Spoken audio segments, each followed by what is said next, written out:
Welcome friends, weather news મારી YouTube ચેનલમાં આપ સર્વે મિત્રોનું હાર્દિક સ્વાગત છે। મિત્રો, જે મિત્રો ચેનલ પર નવા આવ્યા હોય ચેનલને સબસ્ક્રાઇબ ન કરી ચેનલને સબસ્ક્રાઇબ કરો, વિડીયોને લાઈક આપો અને વિડીયોને તમામ ગ્રુપમાં શેર કરવો। ખાસ કરીને હવે આજના વિડીયોની અંદર માહિતી આપવાની છે કે જે અંદમાન નિકોબાર ટાપુની અંદર જે નૈઋત્યનું ચોમાસું બેસી ગયું છે તેના વિશે વિશેષ માહિતી વિડીયોની અંદર આપવાની છે।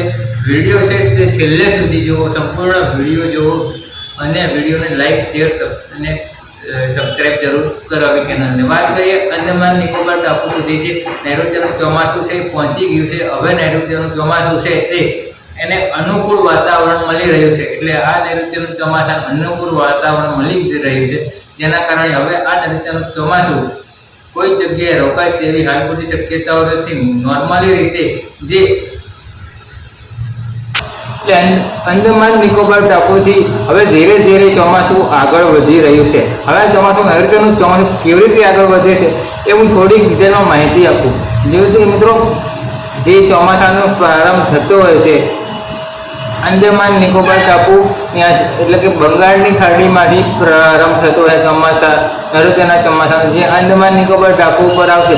અંદમાન નિકોબાર ટાપુ ઉપર જે પરમ દિવસે એટલે કે 3 દિવસ વહેલું આવી ગયું છે, એવી રીતે અમુક ટાઈમે જે એને અનુકૂળ વાતાવરણ જો મળી જતું હોય તો એ ટાઈમ કરતાં વહેલું આવી જાય। જ્યારે એને અનુકૂળ વાતાવરણ નથી મળતું હોતું તો એ પછી એક જગ્યાએ સ્થિર થઈ જતું હોય ચોમાસું, અને પછી એ ધીરે ધીરે એને વાતાવરણ અનુકૂળ મળે ત્યારે એ ધીરે ધીરે પછી આગળ વધતું હોય છે નૈઋત્યનું ચોમાસું।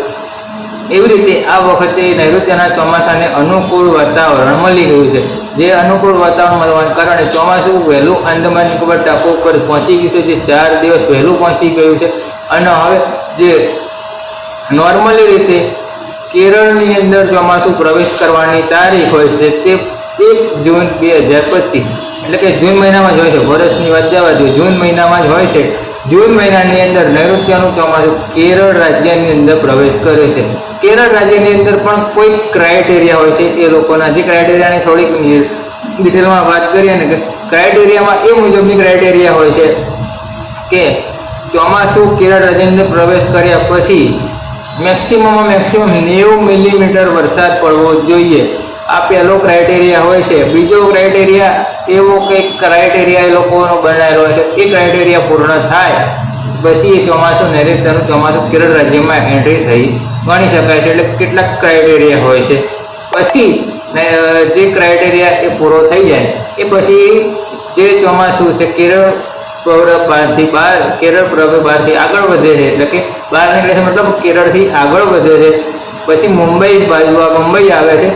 મુંબઈ આવ્યા પછી એને અનુકૂળ વાતાવરણ હજી સારું મળતું હોય તો મુંબઈથી આગળ આવે છે, અને પછી દક્ષિણ ગુજરાતનું સૌથી પહેલાં દક્ષિણ ગુજરાતના દરિયાકાંઠે સુરતમાં ચોમાસું પ્રવેશ કરે છે, અને સુરતથી પછી સમગ્ર ગુજરાત રાજ્યની અંદર ચોમાસું પ્રવેશ કરે છે।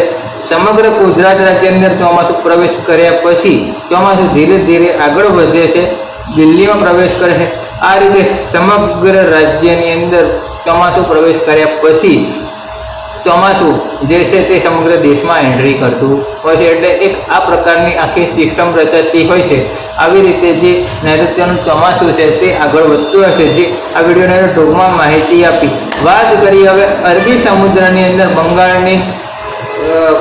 અરબી સમુદ્રની અંદર જે એક સાયક્લોન બનવાને લઈને વાત ચાલી રહી છે એના વિશે। તો સાયક્લોન બનવાનું છે કે નથી બનવાનું હજી કંઈ કન્ફર્મ નથી કહી શકતા। એના પરિબળો જરૂરથી લાગી રહ્યા છે કે સાયક્લોન બનશે, એવા પરિબળો તો લાગી રહ્યા છે, પણ એવું કન્ફર્મ નથી કે સાયક્લોન બનવાનું છે।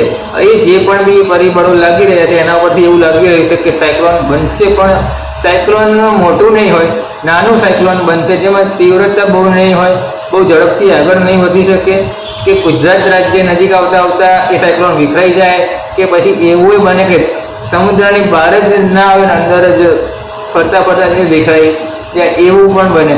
એટલે હજી આવનારો જે થોડોક ટાઈમ, હજી 2-3 દિવસ કે અઠવાડિયું જવા દે પછી આનો પ્રોપર જે માહિતી છે તે ખબર પડશે। એટલે આવી રીતેની અત્યારે હાલ વાત છે। હવે વાત કરીએ આપણે સૌરાષ્ટ્ર, ઉત્તર ગુજરાત અને દક્ષિણ ગુજરાત આ રાજ્ય આ 3 જગ્યા હજી પણ જે વરસાદો ચાલુ છે, ઘણી જગ્યાએ ભારે વરસાદો, ઘણી જગ્યાએ ઓછા વરસાદો જોવા મળે છે. અને કોઈ જગ્યાએ તો ગુજરાત રાજ્યની અંદર એવું પણ સાંભળવા મળે 15 ઇંચ સુધી વરસાદ પડ્યો હોય, 15 ઇંચ સુધી. તે મે મહિનાની અંદર ઇતિહાસમાં કોઈ દિવસ આવા વરસાદ ના પડ્યા હોય એવા વરસાદો પડ્યા હોય મે મહિનાની અંદર. આ જે પણ બી પોઝિશન થઈ રહી છે, આ જે પણ બી વરસાદો પડી રહ્યા છે, ખરેખર આ જે વરસાદો છે તે એક પ્રકારની ગ્લોબલ વોર્મિંગ સિસ્ટમના કારણે પડી રહ્યા છે તેવું કહી શકાય.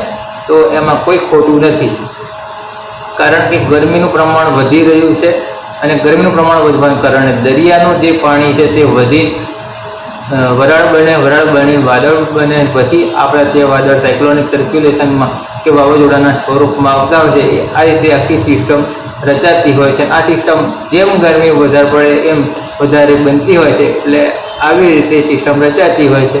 તો આમાં ગ્લોબલ વોર્મિંગની અસર હોઈ શકે છે. આજના વિડીયોની અંદર જે પણ બી માહિતી આપી તે અંદમાન નિકોબાર ટાપુ પર ચોમાસું પહોંચી ગયું છે, નૈઋત્યના ચોમાસા વિશે પ્રોપર માહિતી તમને આજના વિડીયોની અંદર આપી દીધી છે. હવે આજના વિડીયોની અંદર અત્યારે હાલ પૂરતું આટલું જ.